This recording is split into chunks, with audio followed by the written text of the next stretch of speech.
Well, no, when me and my dad first started four-wheeling, it was me and my dad both had 32-inch tall tires. So yeah, so one only had to carry one spare. Now he would go out, he would bring his Jeep out. We would go take that out, and we were one spare. And then I even changed, made sure that's the reason I chose the Cherokee is because it has the same lug pattern as the Wrangler. My dad has a '98 Wrangler, uh, Jeep Wrangler TJ. We first built that one all up, and then the problem was is when we'd go into these crowds of people, and the whole reason I started building my Jeep is my dad would come up and he wouldn't give me any credit for all the stuff I built. So I was a certified welder, and they built these beautiful skid plates on the side, welded it all together. And then I built the bumper from hell on the back of it with these big D-ring shackles that I got from work when I worked for Altec.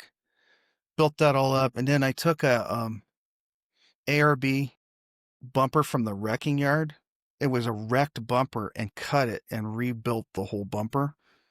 And I took my dad's he had a hidden a blue ox hitch, and I cut it all up and inserted it into the bumper so he could still flat tow it behind his motorhome. And it has these hooks that are machined that go in and click, so that way he can still tow it, but you don't have to have. They didn't make a bumper that would work with it, so I rebuilt the whole bumper. And it took weeks to figure out how to do it, but it was a blast. The problem was whenever my dad, they started asking about my dad's Jeep, the guy standing next to him never got any credit. So Yeah. I was like, oh, that's the reason I got the Cherokee. And then when I started building the Cherokee, I've had three of them now. So I'm on 3.0. So the first two were two doors. The third one's a four door because the first two I was single. The third one I realized the value of rear doors. That fourth door is a blast when you want to put a car seat back there. Oh yeah. So but it has a Ford 8.8 rear end, and when I started building it, there was no internet specs.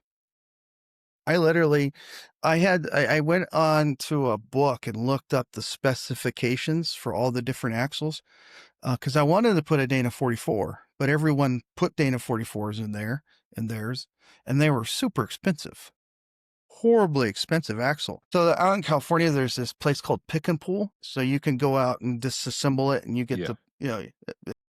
and they had this Or one day a month where you anything pull you it. can. Yeah. You pull it in Well, they here. call it, yeah, here it's called you pull it. There it's called pick and pull. And wherever you live, it's called whatever it is that they call it. Yeah, but it's like it's a wrecking yard where you take it apart yourself. Um, so I literally had to go out, measure the beams of the axles, like what was the width of these axles? Because I wanted a Ford 8.8 because that's the ring dimension, and a Dana 44 has an 8 point whatever. It has a smaller ring, so technically, if you read about it, a 32 spline Ford 8.8 is a stronger axle than a Dana 44. And at that time, they were just doing that cash for clunkers crap. So they had hundreds and hundreds of Ford Explorers.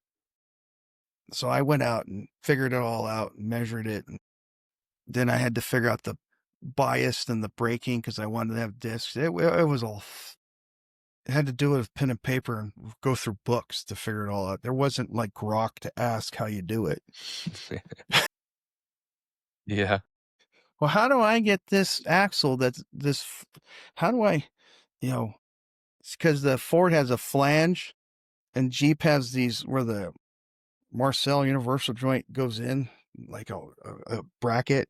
So you had to figure out, you had to go through the books and order a part that would convert the two together. And then I had to get a special U joint that would like go with bigger and smaller because the U joints on the Jeep size has a smaller bucket on the U-joint, and the one on the Ford is bigger. So you have to get a special ordered U-joint to do that. And then, yeah, it was a mind exercise. But the cool thing is that's about the time I started driving semi trucks. So I had a lot of free time to think things up. So, yeah, that was the Jeeps. And then the Subaru's pretty cool.